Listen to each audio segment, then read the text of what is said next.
Bonsoir mon frère, bonsoir ma sœur, ou peut-être bonjour pour toi, en fonction de là où tu te trouves.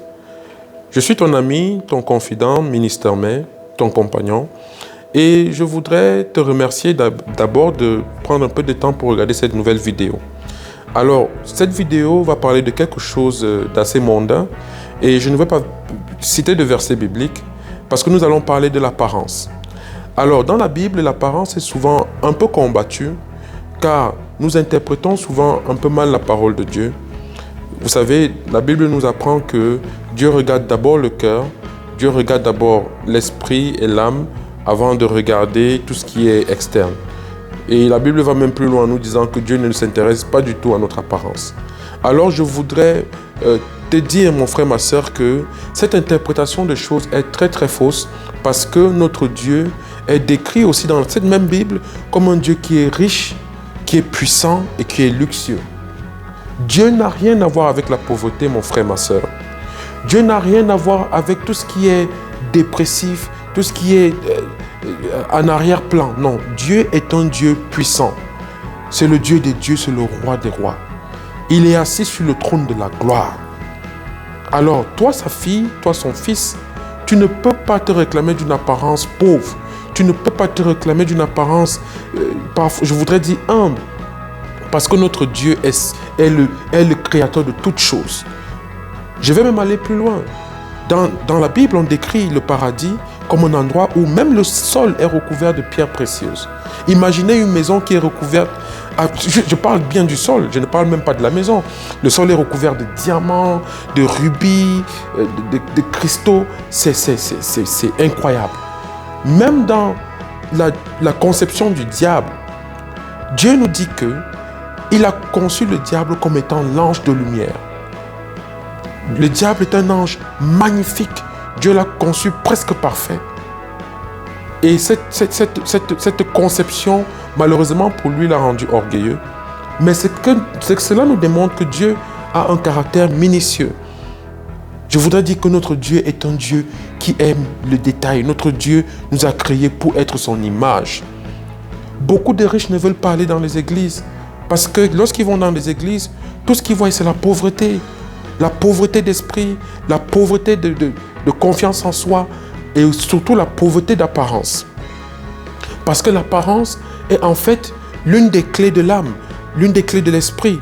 Parce que lorsqu'on ouvre nos yeux, si on voit quelque chose de beau en apparence, on croit que cette chose est belle. Si on voit quelque chose de pauvre, de simple, on aura aussi l'impression que cette chose-là est simple et elle est pauvre. C'est vrai que l'apparence peut être trompeuse, mais je voudrais que les enfants de Dieu se mettent dans une position où nous allons être dans une apparence glorieuse, dans une apparence de number one, pour pouvoir attirer les gens du monde. Je voudrais que les gens du monde regardent les enfants de Dieu et se disent, je voudrais, si ce monsieur, cette dame ressemble à ce que je vois, je voudrais croire en son Dieu. Malheureusement, le diable utilise l'apparence pour attirer les âmes vers lui. Beaucoup de gens tombent dans le péché parce qu'ils sont attirés par des gens qui ont une belle apparence, mais qui appartiennent au diable. Est-ce que nous ne pouvons pas inverser les rôles? Est-ce que nous ne pouvons pas inverser la tendance en devenant des enfants de Dieu qui ont une belle apparence et qui vont attirer les gens, qui vont être délivrés parce qu'ils ont vu la gloire de Dieu dans nos vies? Parfois, nous voyons des couples. Vous voyez un homme, sa femme, elle est très belle, il est béni. Le frère est béni, mais sa femme est négligée parce qu'elle se dit chrétienne. Mon frère, s'il te plaît, prends ton épouse, amène ton épouse faire du shopping, améliore l'apparence de ton épouse pour que la gloire de Dieu soit reflétée dans sa vie en tant qu'une chrétienne. C'est la même chose, vous voyez des femmes qui sont très belles, mais le monsieur ne ressemble absolument à rien. Ma sœur, s'il te plaît, je t'exhorte par cette vidéo, occupe-toi de ton mari, qu'il soit l'homme de tes rêves, qu'on puisse voir la gloire de Dieu dans sa vie, grâce à toi. Je vous en prie, occupez-vous de vos enfants. Parfois, je vais dans des églises, je vois des enfants qui ressemblent à la pauvreté. Nous sommes devenus accros du miracle. On va à l'église pour chercher le miracle. Et certains pasteurs ou hommes de Dieu aiment bien cette apparence parce que ça permet à ces hommes ou à ces femmes de Dieu de vous garder dans un box, de vous garder dans une situation d'un miracle qui va éventuellement se passer. Oui, si tu continues de prier, Dieu va te lever, tu auras une belle voiture, tu auras une belle maison, tu seras délivré. Si tu ressembles à ce que tu ressembles, c'est à cause de ton oncle qui ne veut pas ton progrès, c'est à cause du démon qui t'a envoûté, c'est à cause de ton village. Mon frère, ma soeur, c'est du mensonge. Le premier miracle, c'est toi. Tu es une création de Dieu. C'est déjà un miracle en soi. Un chien n'est pas une création de Dieu comme toi. Un oiseau n'est pas une création de Dieu comme toi. Tu es un être suprême. Se réveiller le matin, c'est déjà un miracle. Pouvoir nourrir sa famille, c'est déjà un miracle. Pouvoir se soigner, c'est déjà un miracle. Donc Dieu nous donne des miracles tous les jours. Ne laisse pas ton apparence être abandonnée. Si tu vas faire un entretien pour un travail, mon frère, ma soeur, habille-toi comme si tu étais le CEO de l'entreprise. Je recrute les gens tous les jours.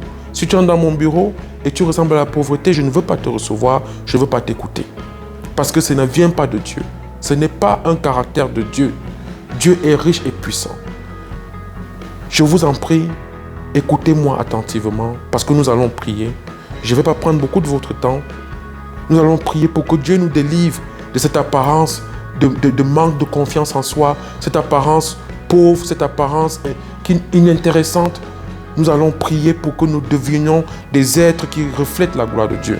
Donc, mon frère, ma soeur, peu importe là où tu es, en Chine, en Inde, aux États-Unis, en Afrique, arrête de faire ce que tu fais en ce moment. Je t'implore, touche l'écran de ton téléphone, touche l'écran de ton ordinateur, de ta télé, connecte-toi à moi, connecte-toi au son de ma voix pour cette prière et prie avec foi. Nous prions. Éternel Père Céleste, tu es un Dieu glorieux. Tu m'as créé à ton image. Tu m'as donné une apparence suprême. Tu as dit dans ta parole que je vais dominer sur toute la création. Seigneur, mon apparence au jour d'aujourd'hui ne reflète pas cette bénédiction. Je ressemble au dernier et non au premier. Je ne suis pas respecté dans mon lieu de travail. Je ne suis pas respecté dans mon ménage, dans mon foyer. Je ne suis pas respecté sur cette terre. Mon Dieu, je t'implore qu'à partir d'aujourd'hui, et grâce à cette prière et au nom de Jésus-Christ, que mon apparence devienne suprême. Parce que tu es un Dieu suprême. Seigneur, je détruis la présence de tout esprit, de toute présence, de tout démon, de tout enseignement qui me rend captif dans cette apparence pauvre, dans cette apparence abattue, déprimée, au nom de Jésus-Christ. Je prends autorité au son de ma voix, qu'à partir de demain, à partir de cet instant, à partir de ce moment, de cette minute, de cette seconde, que ma vie soit changée et transformée dans tout le sens et dans son apparence. Au nom de Jésus-Christ, j'ai prié. Mon frère, ma soeur, si tu as prié avec foi, je sais que quelque chose va se produire et tu verras le changement. Partage cette vidéo, partage cette connaissance, partage cette exhortation et on verra ensemble la gloire de Dieu dans ta vie. Et j'aimerais te rencontrer dans cette belle apparence d'un enfant ou d'une fille de Dieu. Merci de m'avoir écouté. Sois béni, je t'aime. Sois béni au nom de Jésus-Christ. Souscris à notre chaîne Tender Light Ministries pour plus de vidéos, pour plus d'enseignements et d'exhortations. Bye bye.